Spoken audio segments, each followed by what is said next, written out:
Eles estavam mais perto do que você imagina. A Alemanha, prestes a desenvolver uma bomba atômica, uma arma que teria redefinido a própria natureza dos conflitos. O que os impediu? Junte-se a nós enquanto desvendamos as camadas de um capítulo verdadeiramente aterrador da história, revelando a história não contada da corrida nuclear alemã.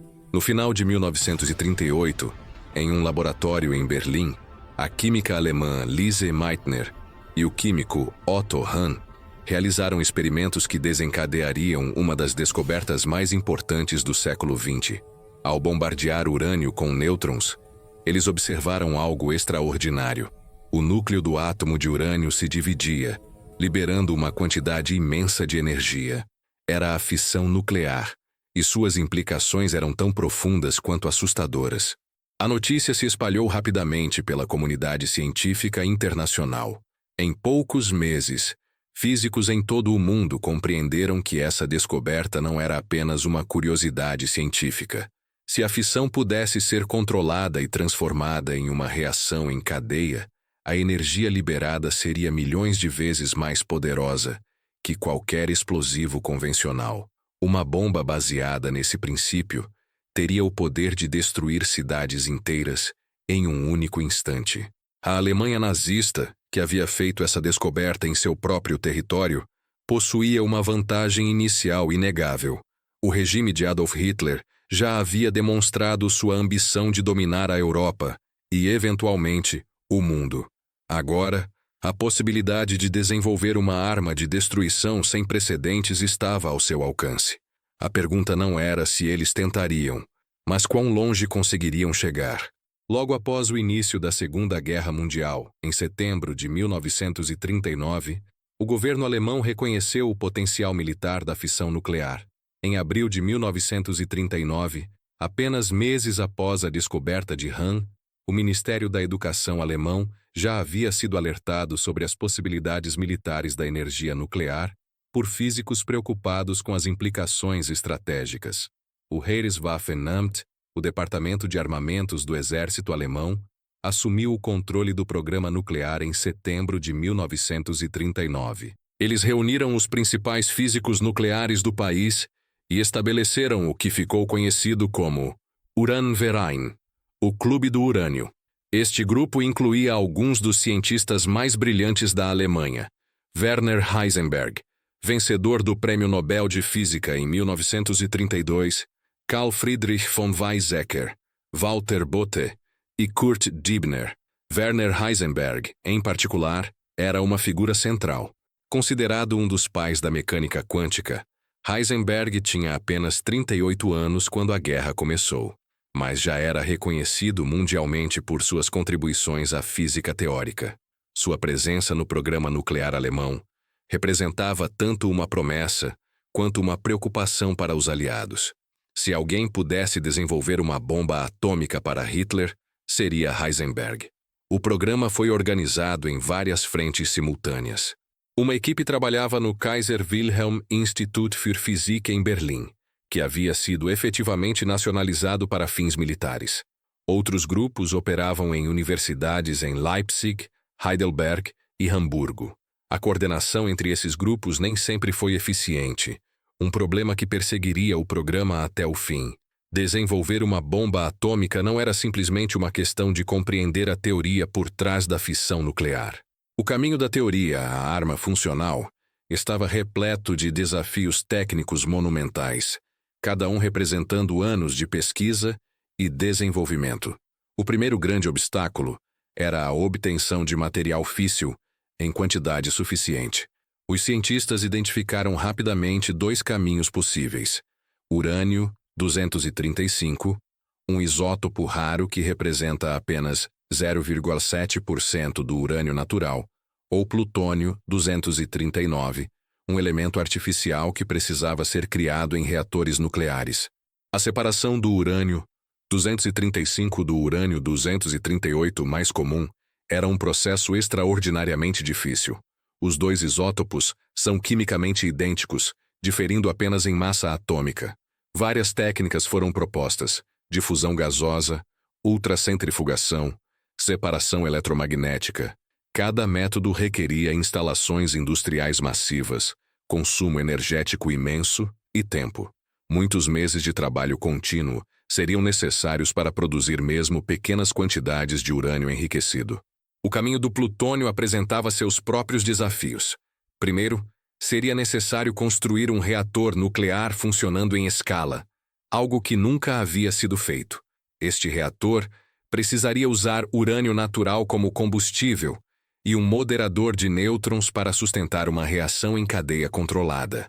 Os nêutrons produzidos pela fissão converteriam o urânio-238 em plutônio-239, que poderia então ser quimicamente separado do urânio restante. A escolha do moderador tornou-se uma questão crítica. Um moderador é uma substância que desacelera os nêutrons produzidos pela fissão, aumentando a probabilidade de causarem mais fissões. Dois materiais eram candidatos principais: grafite de alta pureza e água pesada, que é a água onde os átomos de hidrogênio foram substituídos por deutério, um isótopo mais pesado. Heisenberg e sua equipe inicialmente consideraram ambas as opções. Experimentos com grafite mostraram resultados desanimadores, em parte porque as amostras de grafite disponíveis continham impurezas que absorviam nêutrons, impedindo a reação em cadeia.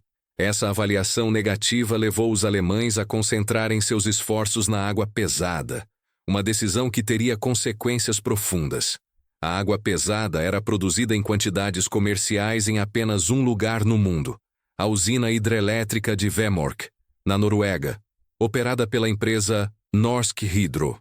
Esta instalação usava o processo de eletrólise para produzir fertilizantes, e a água pesada era um subproduto.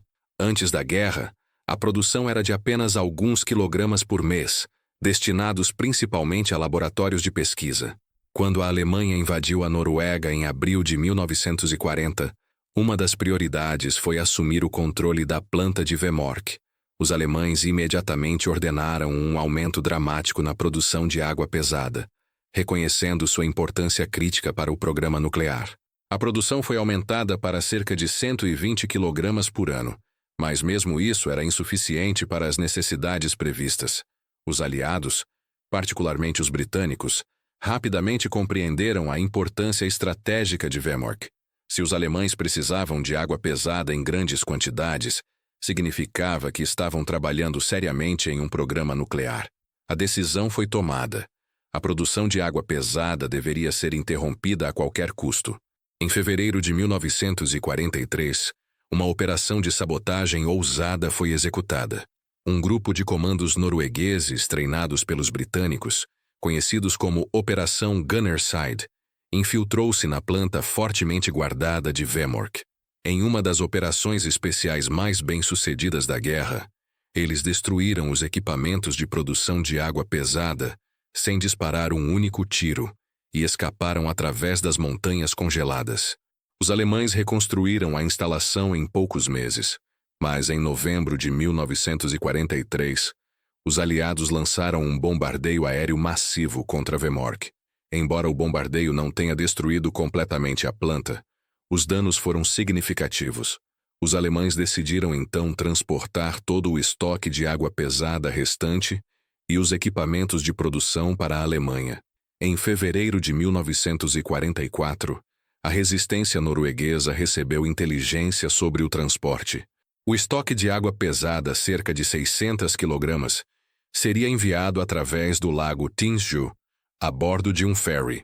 Em 20 de fevereiro de 1944, agentes da resistência infiltraram-se no ferry SF Hydro durante a noite e plantaram explosivos programados. Na manhã seguinte, com a água pesada a bordo, o ferry afundou no ponto mais profundo do lago, levando a preciosa carga para o fundo, onde permaneceria além do alcance alemão. A perda da água pesada foi um golpe devastador para o programa nuclear alemão. Sem um moderador adequado, seus esforços para construir um reator nuclear funcional foram severamente prejudicados. Apesar dos contratempos, Heisenberg e sua equipe perseveraram. Entre 1940 e 1945, eles construíram uma série de experimentos de reatores, chamados de pilhas atômicas, tentando alcançar uma reação em cadeia autossustentável. Cada experimento era mais ambicioso que o anterior, aproximando-se gradualmente do objetivo. Os experimentos eram montados em locais diversos. Alguns dos testes iniciais ocorreram em Leipzig, onde Heisenberg era professor. Experimentos posteriores foram conduzidos em Berlim, no Kaiser Wilhelm Institut.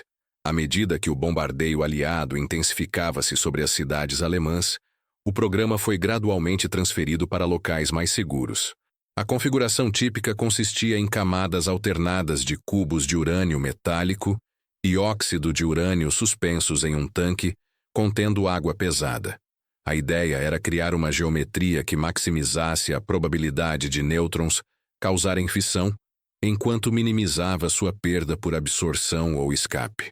Cada experimento era cuidadosamente instrumentado com detectores de nêutrons para medir a taxa de multiplicação.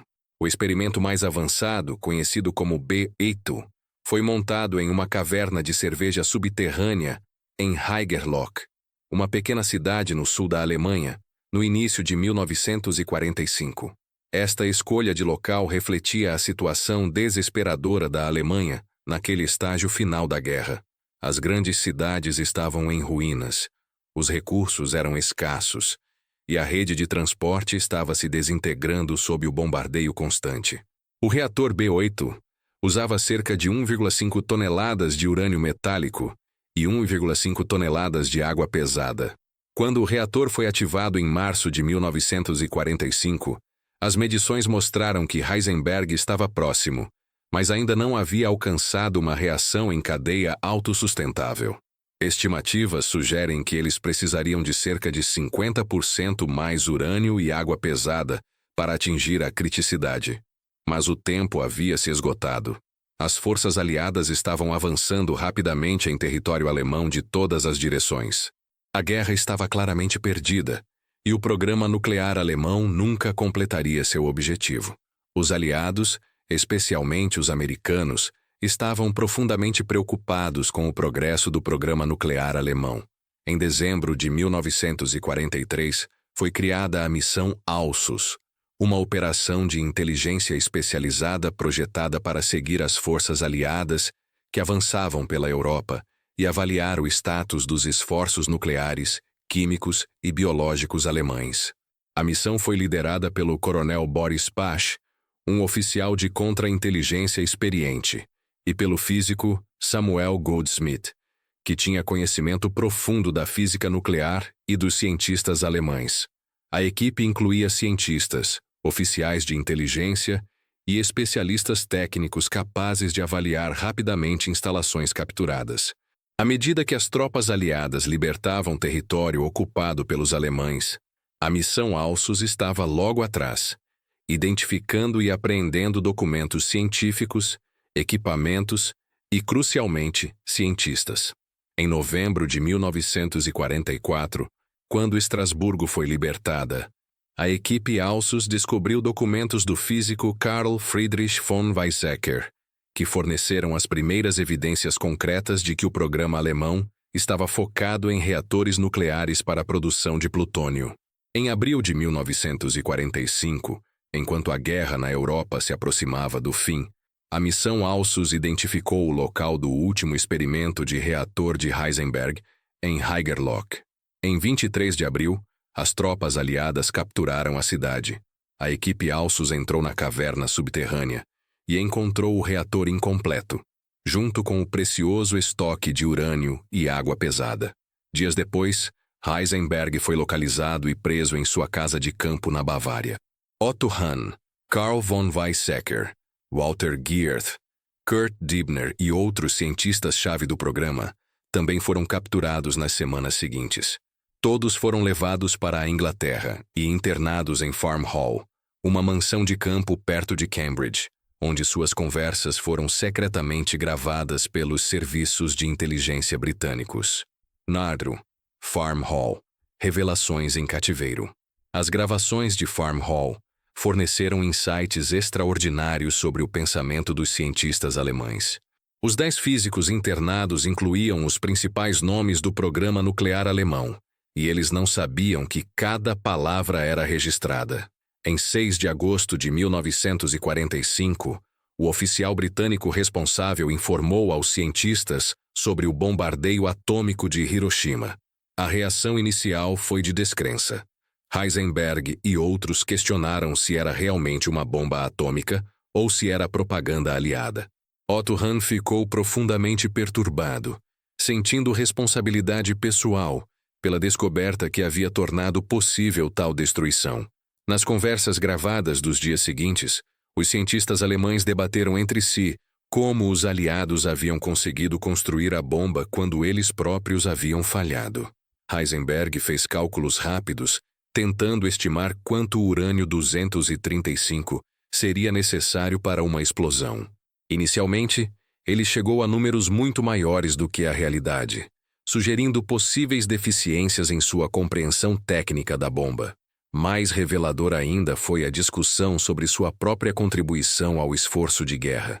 Alguns, como Gerlach, que havia sido responsável pela coordenação do programa nos últimos anos, ficaram profundamente deprimidos ao perceber que haviam falhado onde os aliados haviam tido sucesso. Outros expressaram alívio de que Hitler nunca tivesse obtido a bomba. As gravações de Farm Hall alimentaram décadas de debate histórico. Heisenberg teria deliberadamente sabotado o programa nuclear alemão por razões morais? Ou os alemães simplesmente não tinham recursos suficientes e cometeram erros técnicos críticos? As evidências sugerem uma realidade mais complexa que qualquer explicação simples. A questão de por que a Alemanha não conseguiu desenvolver a bomba atômica, apesar de sua vantagem inicial e talento científico, não tem uma resposta única. Foi uma combinação de fatores técnicos, organizacionais, estratégicos e de recursos que, juntos, impediram o sucesso. Primeiro, houve erros técnicos genuínos. A decisão de rejeitar grafite como moderador com base em experimentos com amostras impuras foi um erro crítico. Os americanos, trabalhando com grafite de alta pureza, conseguiram construir o primeiro reator nuclear funcional sob as arquibancadas de um estádio de futebol em Chicago, em dezembro de 1942. Se os alemães tivessem continuado explorando esta opção, poderiam ter alcançado uma reação em cadeia muito mais cedo. Segundo, houve problemas graves de organização e priorização. O programa nuclear alemão nunca recebeu a prioridade máxima que o Projeto Manhattan recebeu nos Estados Unidos. Em parte, isso refletia a doutrina militar alemã de focar em armas que pudessem afetar o curso da guerra no curto prazo. Uma bomba atômica, mesmo se possível, levaria anos para desenvolver. Hitler e seus comandantes militares estavam mais interessados em foguetes V2, jatos e outras armas que poderiam ser implantadas rapidamente. A estrutura organizacional também era problemática. Múltiplas agências competiam pelo controle e recursos. O Exército, a Marinha, o Correios, que controlava a pesquisa em física, e várias instituições acadêmicas. Esta fragmentação levou à duplicação de esforços e falta de coordenação efetiva. Em contraste, o Projeto Manhattan tinha uma estrutura de comando unificada e recursos praticamente ilimitados. Terceiro, havia a questão de recursos. O programa alemão operava com uma fração dos recursos dedicados ao Projeto Manhattan. Os Estados Unidos eventualmente investiram cerca de 2 bilhões de dólares, equivalente a mais de 20 bilhões hoje, e empregaram mais de 130 mil pessoas. O programa alemão, em seu auge, tinha talvez alguns milhares de pessoas envolvidas e financiamento correspondentemente menor. A situação de recursos da Alemanha deteriorou drasticamente à medida que a guerra progredia. O bombardeio aliado interrompeu produção, transporte e comunicações. Cientistas foram recrutados para o serviço militar. Instalações de pesquisa foram destruídas ou tiveram que ser realocadas repetidamente. Simplesmente manter o programa funcionando se tornou cada vez mais difícil, quanto mais levá-lo ao sucesso. Quarto, a perda de talento científico foi devastadora. Quando os nazistas chegaram ao poder em 1933, eles imediatamente começaram a expurgar universidades e instituições de pesquisa de judeus, oponentes políticos e outros considerados indesejáveis. Muitos dos físicos mais brilhantes da Alemanha fugiram. Albert Einstein, Lise Meitner, Hans Bethe, Felix Bloch e dezenas de outros. Ironicamente, muitos desses exilados acabaram trabalhando no Projeto Manhattan, usando seus talentos para garantir que Hitler nunca obtivesse a bomba. A política nazista de física ariana versus física judaica também prejudicou o campo. A teoria da relatividade de Einstein e aspectos da mecânica quântica foram atacados como ciência judaica.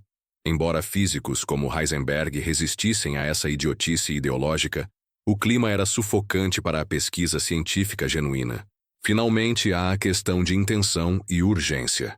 As gravações de Farm Hall e evidências documentais sugerem que pelo menos alguns dos cientistas alemães, incluindo possivelmente Heisenberg, não estavam totalmente comprometidos com o desenvolvimento de uma arma.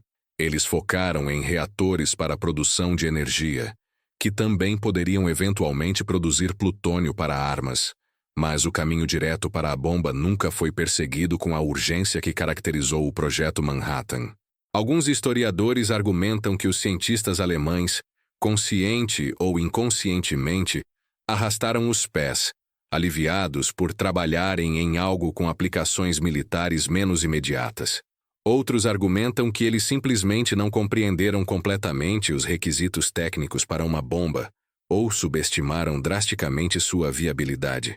A verdade provavelmente inclui elementos de ambos. Para entender por que a bomba atômica nunca recebeu prioridade máxima na Alemanha, é útil considerar o contexto mais amplo dos projetos de armas avançadas alemãs. O regime nazista investiu pesadamente em tecnologias revolucionárias que esperavam que mudassem o curso da guerra. Os foguetes V-2, desenvolvidos em Peenemünde, sob a liderança de Werner von Braun, receberam recursos enormes. Essas armas de vingança foram projetadas para aterrorizar a população britânica e minar seu moral. Milhares foram produzidos e lançados contra Londres e Antuérpia nos últimos anos da guerra. Embora tecnologicamente impressionantes, seu impacto militar foi limitado, e os recursos investidos em sua produção provavelmente prejudicaram mais a Alemanha do que ajudaram. Da mesma forma, a Alemanha desenvolveu os primeiros caças a jato operacionais, o Messerschmitt Me 262. Esta aeronave foi superior a qualquer caça aliado, mas chegou tarde demais e em números insuficientes para afetar o resultado da guerra. Hitler insistiu que o projeto fosse modificado para servir como bombardeiro, atrasando sua introdução como caça. Havia também projetos ainda mais ambiciosos e fantásticos. Bombardeiros estratégicos de longo alcance para atacar os Estados Unidos, canhões solares orbitais, tanques gigantescos. A maioria desses projetos nunca saiu da prancheta, mas consumiram tempo e recursos valiosos. Este padrão de perseguir tecnologias avançadas e futuristas, frequentemente à custa de melhorias incrementais em armas existentes, foi uma fraqueza estratégica alemã. Os aliados, em contraste, focaram em produção em massa de equipamento comprovado e aperfeiçoamento contínuo de sistemas existentes. A Alemanha poderia ter se beneficiado mais de produzir mais tanques Panther e caças Bf-109 do que de perseguir projetos de armas maravilhosas. A bomba atômica foi, em certo sentido, apenas mais uma dessas armas maravilhosas. Promissora em teoria, mas aparentemente distante demais no futuro para afetar a guerra atual. E então, nunca recebeu os recursos necessários para o sucesso. Vale a pena considerar brevemente o contrafactual. E se a Alemanha tivesse conseguido desenvolver a bomba atômica? Como isso poderia ter mudado o curso da guerra e da história? O momento teria sido crítico. Se a Alemanha tivesse obtido uma bomba funcional em 1943, ou início de 1944, quando ainda controlava grande parte da Europa, as consequências poderiam ter sido catastróficas. Londres, Moscou, ou talvez uma concentração de forças aliadas preparando-se para a invasão da Normandia, poderiam ter sido alvos. Uma única bomba atômica não teria vencido a guerra para a Alemanha. Os aliados tinham superioridade esmagadora em recursos, produção industrial e mão de obra. Mas poderia ter prolongado o conflito por meses ou até anos, resultando em milhões de mortes adicionais. Também poderia ter levado a um impasse negociado em vez da derrota total da Alemanha, com implicações profundas para o mundo pós-guerra. Por outro lado, se a Alemanha tivesse desenvolvido a bomba apenas em 1945, quando a derrota já era inevitável, seu uso teria sido um ato de desespero sem esperança de mudar o resultado. Nesse cenário, o mais provável seria que as bombas fossem usadas taticamente contra as forças soviéticas avançando do leste, possivelmente em Berlim. Especular sobre essas possibilidades sublinha quão perigosamente perto a humanidade chegou de um cenário ainda mais sombrio do que a guerra que realmente ocorreu. A falha do programa nuclear alemão foi, em retrospectiva, uma bênção para o mundo, embora tenha sido conquistada através de uma combinação de sorte, sabotagem heróica e os erros dos próprios alemães. O programa nuclear alemão deixou um legado complexo. Por um lado, demonstrou que mesmo uma das nações mais avançadas cientificamente do mundo, com alguns dos físicos mais brilhantes da história, não poderia desenvolver a bomba atômica sem um comprometimento total de recursos e uma organização eficaz. O desenvolvimento de armas nucleares não era inevitável ou fácil, mas exigia esforço industrial e científico em uma escala sem precedentes. Por outro lado, o programa alemão serviu como um impulso crítico para o Projeto Manhattan. O medo de que Hitler pudesse obter a bomba primeiro foi uma motivação poderosa para cientistas e líderes políticos nos Estados Unidos e Grã-Bretanha. Muitos dos cientistas que trabalharam no Projeto Manhattan, especialmente os exilados europeus, eram movidos principalmente pelo desejo de garantir que os nazistas nunca obtivessem tal arma. Ironicamente, quando a primeira bomba atômica foi finalmente usada, foi contra o Japão, não contra a Alemanha. A guerra na Europa havia terminado em maio de 1945, antes que a primeira bomba estivesse pronta para uso em julho. Essa mudança de alvo levantou questões éticas que continuam sendo debatidas até hoje. As gravações de Farm Hall e os testemunhos dos cientistas alemães após a guerra revelaram as complexas motivações e ambivalências dos cientistas trabalhando em projetos militares. Heisenberg, em particular, afirmou após a guerra que ele e seus colegas haviam deliberadamente evitado desenvolver a bomba por razões morais. Essa afirmação tem sido amplamente contestada por historiadores, que apontam para evidências de que os alemães simplesmente não conseguiram resolver os problemas técnicos e organizacionais, e não que deliberadamente sabotaram o projeto. Independentemente das motivações individuais, o programa nuclear alemão representa um capítulo fascinante na história da ciência em tempos de guerra. Ele ilustra como o contexto político, decisões estratégicas, recursos disponíveis e talvez um elemento de acaso podem determinar o resultado de empreendimentos científicos ambiciosos. Quando olhamos para trás, para os anos entre 1939 e 1945, vemos uma corrida contra o tempo em múltiplas frentes. Cientistas alemães trabalhando em laboratórios e cavernas, tentando desbloquear os segredos do átomo. Comandos noruegueses escalando montanhas congeladas para sabotar uma planta de água pesada. Físicos exilados nos Estados Unidos trabalhando freneticamente no deserto do Novo México, temendo que pudessem estar em segundo lugar. A história do programa nuclear alemão é uma história de ambição científica, de erros críticos, de recursos insuficientes e de tempo que se esgotou. É uma história de heróis desconhecidos que arriscaram tudo para sabotar a produção de água pesada. É uma história de exilados que fugiram da perseguição e voltaram seu talento contra o regime que os havia expulsado. Acima de tudo, é um lembrete de quão diferente o mundo poderia ter sido. Se alguns experimentos tivessem dado resultados diferentes, se algumas decisões tivessem sido tomadas de outra forma, se os recursos tivessem sido alocados diferentemente, a Alemanha nazista poderia ter obtido a arma mais destrutiva já criada. As consequências disso são assustadoras demais para contemplar completamente. Eles estavam mais perto do que muitos imaginam, mas não perto o suficiente. E nessa pequena diferença, nesse espaço entre o quase e o real, pode residir a diferença entre o mundo que conhecemos e um muito, muito pior.